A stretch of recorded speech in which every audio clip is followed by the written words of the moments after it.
오늘 우리에게 주신 하나님의 말씀 에스겔 47장 1절에서 12절까지입니다. 하나님의 말씀입니다. 그가 나를 데리고 성전 문에 이르시니 성전의 앞면이 동쪽을 향하였는데 그 문지방 밑에서 물이 나와 동쪽으로 흐르다가 성전 오른쪽 제단 남쪽으로 흘러내리더라. 그가 또 나를 데리고 북문으로 나가서 바깥길로 꺾여 동쪽을 향한 바깥문에 이르시기로 본즉 물이 그 오른쪽에서 스며 나오더라. 그 사람이 손에 줄을 잡고 동쪽으로 나아가며 천척을 청량한 후에 내게 그 물을 건너게 하시니 물이 발목에 오르더니 다시 천척을 청량하고 내게 물을 건너게 하시니 물이 무릎에 오르고 다시 천척을 청량하고 내게 물을 건너게 하시니 물이 허리에 오르고 다시 천척을 청량하시니 물이 내가 건너지 못할 강이 된지라. 그 물이 가득하여 헤엄칠 만한 물이요 사람이 능히 건너지 못할 강이더라. 그가 내게 이르시되 인자야 내가 이것을 보았느냐 하시고 나를 인도하여 강가로 돌아가게 하시기로 내가 돌아가니 강 좌우편에 나무가 심이 많더라. 그가 내게 이르시되 이 물이 동쪽으로 향하여 흘러 아라바로 내려가서 바다에 이르리니 이 흘러내리는 물로 그 바다의 물이 되살아나리라. 이 강물이 이르는 곳마다 번성하는 모든 생물이 살고 또 고기가 심이 많으리니 이 물이 흘러 들어감으로 바닷물이 되살아나겠고 이 강이 이르는 각처에 모든 것이 살 것이며 또 강가에 어부가 설 것이니 엔게디에서부터 에네글라임까지 그물치는 곳이 될 것이라. 그 고기가 각기 종류를 따라 큰 바다의 고기같이 심이 많으려니와 그 진펄과 개펄은 되살아나지 못하고 소금땅이 될 것이며 강 좌우가에 각종 먹을 과실나무가 자라서 그 잎이 시들지 아니하며 열매가 끊이지 아니하고 달마다 새 열매를 맺으리니 그 물이 성소를 통하여 나옴이라. 그 열매는 먹을 만하고 그 잎사귀는 약재료가 되리라. 아멘. 여러분 이 말씀을 기억하십니까? 2015년 2월 8일 저녁 7시 목동 사거리에 있는 원빌딩 거기 4층에 모여 앉아가지고 이 말씀을 읽고 또 읽었습니다. 의자도 없어갖고 골판지 놓고 둘러 앉아가지고는 우리 교회 이름을 뭘로 정할까 말씀을 묵상하면서 같이 기도하는 중에 우리가 생명샘으로 말씀을 정하고 교회를 시작했습니다. 에스겔 47장은 우리 교회가 시작되는 그 시작점에 우리가 함께 읽었던 말씀이고 하나님께서 우리에게 주신 말씀입니다. 왜 교회를 시작했는지, 무엇을 향해서 가야 하는지, 어디로 나아가야 하는지 이 말씀 속에서 우리는 그 목표를 찾고 또 힘을 얻고 또 어떻게 여기에서 우리의 삶을 살아가야 되는지를 찾아갑니다. 10년을 이 말씀을 붙잡고 지내왔고 또 20년을 향해서 이 말씀이 주시는 비전을 향해서 나아가려고 합니다. 우리 20주년에는 이제 하나님의 이 말씀이 주시는 이 약속을 성취하는 앞으로의 10년이 되었으면 좋겠습니다. 옆에 계신 분들과 함께 그렇게 한번 인사 나눠볼까요? 하나님의 약속을 성취하는 20년을 향해서 가십시다.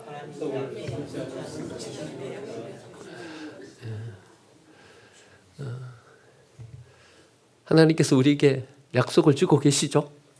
셈이에요. 근데 하나님은요, 셈에만 머물게 하시지 않으셨어요. 그것이 흘러가서 강이 되게 해주셨어요. 강이 되게 해주셨을 뿐만 아니라 그 강으로 말미암아 수많은 생물들이 다시 생명을 얻고 되살아나게 해주셨어요. 여러분 앞으로 우리 20주년을 향해서 나아가면서 이 약속을 잊어버리면 안 됩니다. 하나님 우리에게 주신 약속입니다. 하나님 우리를 그렇게 세워주시겠다. 우리에게 약속해 주신 그 약속 붙잡고 우리 거기서 시작했고요. 10년 동안 왔습니다. 또 이제는 이 약속이 우리 안에 성취되도록 하나님 우리에게 은혜 주십시오. 우리가 이 약속이 성취되는 것을 보고 하나님께 할렐루야 영광 돌리며 나아가는 앞으로의 10년이 되기를 간절히 축원드립니다. 에스겔은요 포로로 잡혀와 있었어요. 나라가 망했어요. 여러분, 혼란스러운 나라를 보면서 우리의 마음이 얼마나 힘듭니까? 근데 나라가 망해버렸다면 그 절망감이 얼마나 컸겠습니까? 성전이 불타버렸어요. 여러분, 마음이 다 녹는 것 같은 어떤 절망이었을 것입니다. 이스라엘 백성들이 그 절망 가운데 있었을 때 하나님께서 희망을 주시면서 환상을 보여주시기 시작합니다. 에스겔 36장부터가 이 환상이 시작되죠. 그리고 그 환상의 절정에 에스겔 47장 말씀이 있습니다. 성전, 거기서 샘이 솟아 나오는 거예요. 이 성전이 세워진 곳이 어딘가 하면요, 이 아라파 광야예요. 그러니까요, 사해 남쪽 아무것도 없는 광야, 그 한가운데 성전이 딱 세워지고요, 거기에서 샘이 솟아 나오는 거예요. 샘이 솟아 나오는 이 말씀은요, 에스겔 47장에만 기록되어 있는 것이 아니라 요한계시록의 말씀과도 이렇게 연결되는 말씀이에요. 요한계시록을 보면요, 요한계시록 21장 맨 마지막이죠. 그러니까 이제 모든 하나님의 구원의 사역이 완성되는 새 하늘과 새 땅, 그 하나님의 나라가 이렇게 세워지는 그 장면을 21장, 22장에서 그리고 있는데요. 거기에 보니까 모든 것들이 생명을 얻고 그 모든 것들이 풍성함을 얻어요. 하나님이 모든 성도들의 눈에서 눈물을 닦아주시고요, 이제는 우리의 모든 고난이 끝나고 하나님이 주신 은혜 가운데서요. 그런데 이 생명의 은혜가 어디서부터 나오냐 하면요, 계시록 21장 6절에서 이렇게 말해요. 또 내게 말씀하시되 이루었도다. 나는 알파와 오메가요, 처음과 마지막이라. 내가 생명수 샘물을 목마른 자에게 값없이 주리라. 여러분, 에스겔이 본 성전 문지방에서 솟아나온 그 샘과 모든 것을 완성하신 새하늘과 새 땅, 그 모든 만물이 생명을 얻는 그 생명의 근원이 같은 거예요. 생명의 샘, 거기서 솟아나오는 생명의 에너지로 모든 만물을 되살리는 이 은혜의 역사를 이루게 되는 거죠. 여러분, 우리 생명샘이 이렇게 소중한 공동체인 줄 믿습니다. 하나님께서 작은 곳에서 솟아나오는 샘에 불과한 존재였지만 그것으로 모든 만물을 되살려내는 이 은혜의 역사를 이루시는 거죠. 우리가 가지는 꿈은, 우리가 가진 기대는 이 기대를 가지고 서는 것입니다. 하나님이 작은 샘이지만 우리를 요긴하게 쓰실 것이다. 우리를 통해서 모든 것을 되살려내는 이 은혜의 역사를 이루실 것이다. 이 비전을 가지고 우리는 나아가는 것입니다. 앞으로 20년 세워가면서 하나님께서 우리를 통해서 이런 역사를 이루실 것이다. 우리는 그 약속을 믿으면서 믿음으로 나아가시는 저와 여러분이 되시기를 간절히 축원드립니다. 이 셈이 어떻게 이 역사를 이루는 셈이 되냐 하면요, 1절에서 그 비밀을 찾을 수 있어요. 47장 1절 보면요, 그가 나를 데리고 성전 문에 이르시니 성전 앞면이 동쪽으로 향하여 있는데 그 문지방 밑에서 물이 나와 동쪽으로 어떻게 했습니까? 흘러갔습니다. 성전 오른쪽 제단 남쪽으로 흘러내리더라. 그러니까 이 샘은요, 고여있는 샘이 아니라요, 흘러가는 샘이 된 거예요. 고여있으니까 샘이었어요. 근데 흘러가니까 뭐가 됐어요? 흘러가니까 강이 된 거예요. 여러분, 4절 말씀 보면요, 천척을 청량하고 물을 건너게 하시니 무릎에, 또 천척을 청량하고 물을 건너게 하시니 허리에, 또 천척을 청량하고 건너게 하시니 내가 능히 건너지 못할 강이 되었습니다. 여러분, 큰 강이 된 비밀은 어디에 있냐 하면요, 고여있지 않고 흘러가는 데 있습니다. 큰 강은요, 순 우리말로 하면 한 가랑이에요. 한 가랑. 이게 큰 강이라는 뜻이죠. 흘러내리면 큰 강이 돼요. 한 가람이 돼요. 우리 주변에 명문고등학교가 많아요. 근데 한가람 고등학교도 있어요. 한가람 고등학교가 저기 있어가지고 한가람이라는 말이 좀 이렇게 사용하기가 좀 카피하는 것 같은 이런 느낌이 들어서 좀 약간 주저주저 되기는 해요. 하지만요, 한가람, 큰 강이라는 것은요, 에스겔 47장에서 우리에게 보여주고 있는 비전이에요. 샘이었어요. 흘러갔더니 뭐가 됐냐 하면요, 큰 강이 되었어요. 한가람이 되었어요. 그리고는 이 강물을 통해서 만물을 살려내는 은혜의 역사를 이룬 거죠. 나영이가요, 한가람 가고 싶어 했어요. 한가람 가겠다고, 한가람 보내달라고 그랬어요. 가고 하도 졸라갖고 보냈어요. 보내고는 이런 말을 했어요. 한가람에 자꾸 가려고 하지 말고 네가 한가람이 되어라. 이렇게 이야기를 했어요. 여러분, 우리도요, 한가람을 바라보면서 부러워하지 말고, 큰 강, 큰 교회를 바라보면서 부러워하지 말고 우리가 큰 강이 되어야 합니다. 하나님께서 그렇게 만들어 주실 줄 믿습니다. 우리 교회가 한가람이 될 줄 믿습니다. 흘러가는 그 강물로 모든 만물을 되살려내는 은혜의 역사를 이루어 주실 줄 믿습니다. 우리의 과제는요, 이제 방향을 돌려서 흘러가는 셈이 되는 것입니다. 지난 금요일 저녁 신명기 1장 말씀을 묵상하면서 기도했어요. 호렙산에 머물고 있는 이스라엘 백성들에게 하나님께서 주신 말씀이에요. 여러분 한번 살짝 신명기 1장으로 가보실까요? 신명기 1장 7절에 보면요, 하나님께서 이스라엘 백성들에게 뭐라고 말씀하시냐 하면요, 방향을 돌려라 이래 말씀하십니다. 방향을 돌려라. 야, 호렙산에만 여기 계속 머물러 있을 거냐? 여기 고여 있을 거냐? 방향을 돌려라. 방향을 돌려라 말씀하십니다. 방향을 돌려서 산지로 가고 방향을 돌려서 금강 유브라데까지 나아가라 말씀하십니다. 여러분, 호렙산에 오래 머물렀어요. 살만했어요. 양을 치기에 좀 부족함이 없는 그런 땅이었어요. 모세도 사실은 여기 호렙산에서 양을 치다가 거기서 하나님을 만났지 않았습니까? 괜찮았어요. 살만했어요. 그러니까 거기 계속 머물려고 하는 거예요. 근데 하나님 뭐라고 말씀하시냐 하면요, 방향을 돌려라. 방향을 돌려라 말씀하십니다.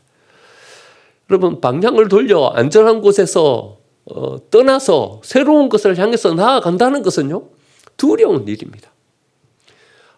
이제 괜찮은데요. 살만한데요. 이 안정이 우리에게 찾아왔는데요. 이 안정을 포기해요. 그리고 불안전한 곳으로 또다시 나아가요. 쉽지 않은 일입니다. 하지만 머물러 있으면 셈이에요.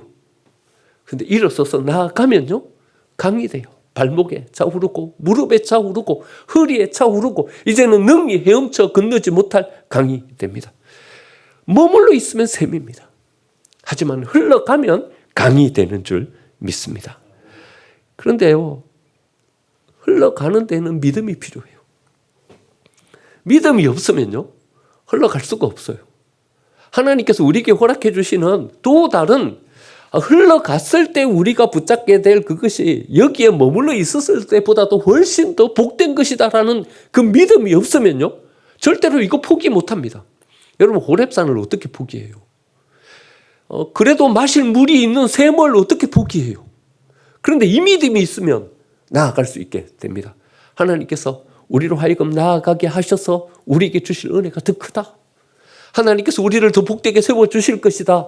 이 믿음이 있으면 우리는 나아가게 될 줄 믿습니다. 내려놓고 포기하고 새로운 각오를 다지고 나아갈 수 있는 것은 우리는 강이 된다. 이 강이 만물을 살려내는 은혜의 역사를 이룬다. 이 믿음을 우리가 바라보며 나아갈 때 우리는 기꺼이 샘을 포기하고 광야를 향해서 나아가게 될 줄 믿습니다. 팀켈러 목사님이 쓴 인생 질문이라는 책이 있어요. 그 인생 질문이라는 책에서 팀켈러 목사님은 기독교 신앙을 불가능하고도 합리적인 것이다 이렇게 표현합니다. 이 상반되는 이야기예요. impossible and rational. 상반되는 말이에요. impossible, 불가능한 일이에요. 근데 rational, 합리적인 거예요. 여러분, 이게 어떻게 둘이 함께 있을 수 있어요? 그런데 신앙은요, 이 둘이 함께 있는 것, 이게 신앙이라는 거예요. 불가능한 일이에요. 근데 하나님의 말씀에 순종하면서 한 발자국 한 발자국 걸음을 내딛으면서 앞으로 나아가는 거예요. 합리적인 모든 것으로 하나님께서 모든 것을 이루어가고 계셔요. 순종하면서 나아가서 나중에 그 목적지에 딱 도달하고 나서 보니까요, 깜짝 놀랄 일이 생기는 거예요. 이거는 불가능한 일이었어요. 이것은 이성적으로 생각할 수 없는 일이었어요. 그런데 순종하면서 한 발자국 한 발자국 나아가다 보니까 불가능한 그 일이 내 손에 딱 붙잡혀 있는 거예요. 이게 신앙이다. 이렇게 목사님은 정의해 했어요. 여러분, 이렇게 깜짝 놀라보신 적이 있으십니까? 이렇게 깜짝 놀라보신 적이 있으십니까? 우리의 인생 가운데 이렇게 깜짝 놀랄 만한 일은 손가락에 꽂을 정도밖에 안 돼요. 왜 이렇게 몇 개 안 돼요? 우리가 담대한 마음으로 이 믿음을 가지고 첫 발을 내딛고 순종하면서 한 걸음 한 걸음 전진하며 나아가지 못하기 때문에 그렇습니다. 광야라는 곳이 어떤 곳입니까? 죽음의 땅 아닙니까? 섣불리 흘러갔다가는 바짝 말라버려요. 있는 생명조차도 빼앗겨 버리고 마는 거죠. 잘못 들어갔다가는요, 거기서 죽어요. 그래서 못 가는 거예요. 못 가는 거예요. 믿음이 없이는 우리는 한 발자국도 이 샘 밖으로 나아갈 수가 없습니다.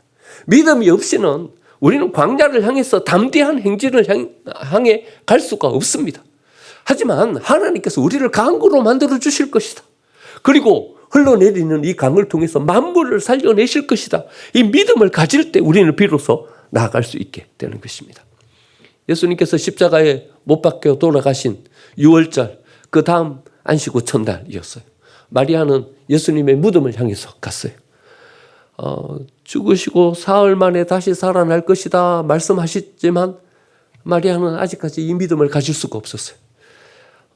부활하신 예수님이 오셔서 마리아야 불렀는데도 불구하고 마리아는 그분이 예수님인지 알지를 못했어요.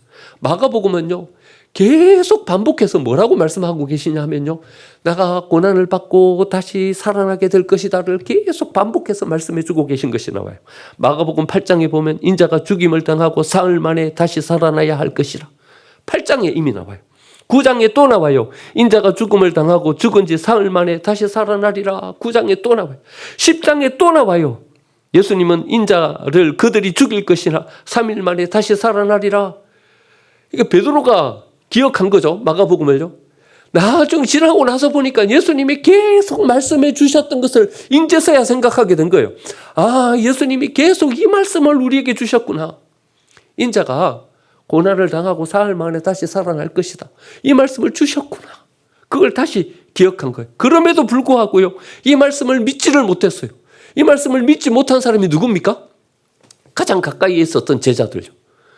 계속 강조해서 말씀하시는데 이 말씀을 믿을 수가 없는 거예요. 가장 가까이에 있었던 막달라 마리아예요.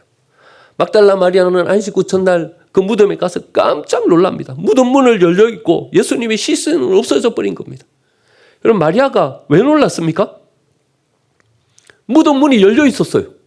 마리아가 깜짝 놀랐어요. 마리아가 왜 놀랐어요? 시신이 없어진 거예요. 시신이 없어진 거예요. 누가 예수님의 시신을 가져다가 훔쳐간 거예요. 그 표현에 보면 그래. 우리 주님을 누가 훔쳐갔다. 예수님의 시신이 없어진 거예요. 그래서 깜짝 놀란 거예요. 무덤 문은 열려 있고 시신은 없어졌으니. 여러분, 마리아는 왜 놀라야 돼요? 예수님의 시신이 없어져서 놀라야 돼요? 아니, 예수님의 시신이 없어져서 놀라야 되는 것이 아니라요. 이래 놀라야 돼요. 말씀대로 됐구나. 이렇게 놀라야 되는 거예요. 부활하셨구나. 그렇게 고난받고 3일 만에 다시 살아나야 될 것이라고 말씀하시더니 진짜로 살아나셨구나.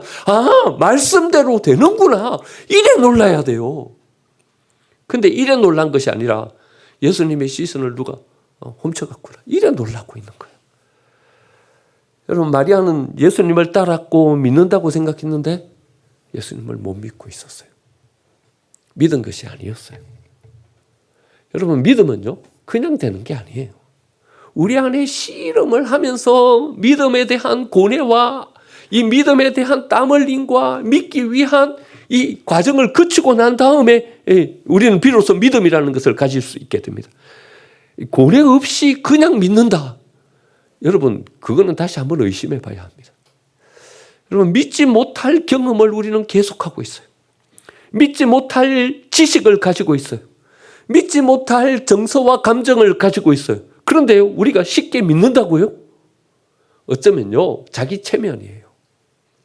지금까지 마리아는요, 죽었다가 다시 살아난 사람보다도 죽었다가 그냥 무덤에 갇히고 썩어져 버린 사람들을 훨씬 더 많이 봤어요. 여러분, 한 사람 봤어요. 나사로 다시 살아나는 거. 여러분, 마리아가 본 것은요, 다 죽으면 그것으로 끝나는 것만 봤지 다시 살아나는 것을 보지를 못했어요. 그런데 마리아가 어떻게 다시 살아나는 것을 선뜻 믿을 수 있겠어요? 마리아의 경험과 심리와 정서는요, 죽으면 끝나는 거예요. 이걸 극복하기는 무지하게 어려운 거예요. 믿는다는 것이 그냥 쉽게 되는 거예요. 믿습니다 하면 믿는 거예요. 여러분, 그래 되지 않아요. 그래 되지 않아요. 믿기 위한 실험과 고뇌가 있어야 하는 거죠. 우리가 의심하는 의심을 다시 의심해 봐야 합니다. 우리가 가지고 있는 회의를 다시 회의해 봐야 합니다. 우리가 정말 제대로 믿고 있는가? 다시 한번 생각해 봐야 합니다.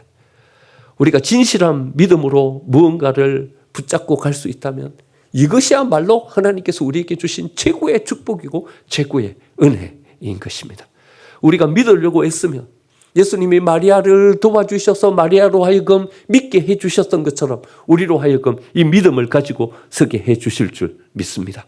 우리가 광야로 나아가도 괜찮다는, 담대하게 발을 내딛고 샘을 떠나도 괜찮다는 이 믿음을 우리에게 주시면 우리는 그 믿음을 가지고 나아갈 수 있는 것입니다.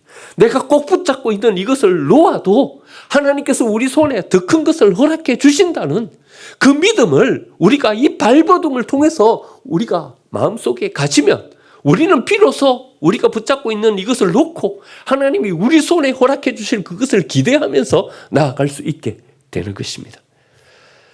여러분, 우리가 이 믿음을 가지고 광야로 나아가면 어떻게 되냐 하면요, 우리는 만물을 살려내는 강이 되는 것입니다. 6절, 그가 내게 이르시되 인자야 내가 이것을 보았느냐. 내게 이르시되 인자야 내가 이것을 보았느냐. 강가로 돌아가게 하시기로 내가 돌아가니 강 좌우편에 나무가 심이 많더라. 이 샘이 흘러간 그 아라빠 광야가요, 모든 생명의 땅으로 변화된 거예요. 물고기가 바다의 물고기처럼 강 좌우편에는 시들리지 않는 나무가 철마다 과실을 맺고 그 잎사귀까지도 약재료로 쓰임받을 수 있는 모든 만물로 풍성하게 되는 이 역사를 이루게 되었습니다. 여러분, 하나님께서 우리에게 이 비전을 주고 계시는 줄 믿습니다. 이 약속을 붙잡읍시다. 여러분, 샘 안에 있으면 우리는 샘에 불과합니다. 하지만 우리가 흘러가면 강이 될 줄 믿습니다. 코이의 법칙, 제가 한번 말씀드린 적이 있어요. 코이라는 건붕어입니다. 코이를 어항에 놓고 키우면요, 이 코이는 5cm 정도 자랍니다. 그게 이제 성체의 물고기입니다. 그런데 이 코이를요, 연못에다 갖다 넣으면요, 이 코이는 15cm 정도 자랍니다. 연못의 크기에 맞게요. 그런데 이 코이를 강에 갖다 놓으면요, 1m까지 자랍니다. 이게 코이의 코이라는 작은 금붕어에 대한 이야기입니다. 그러면 샘에 머물러 계시려면 샘에 머물러 계십시오. 그러면 5cm, 까짓건 자라도 5cm, 그게 우리의 까짓건입니다. 하지만 믿음을 가지고 기꺼이 샘을 포기하고 나서면요, 강으로 가면 우리는 1m 자랄 수 있는 큰 물고기가 될 줄 믿습니다. 하나님께서 앞으로 20주년을 향해서 나아가는 우리 생명샘교회가 가질 꿈과 비전입니다. 이 약속을 믿는 믿음으로 담대하게 나아가서 하나님께서 우리에게 허락해 주실 그 약속을 성취하고 그 약속의 성취를 손에 붙잡고 하나님께 영광 돌리며 나아가는 저와 여러분이 되시기를 간절히 축원드립니다. 아멘.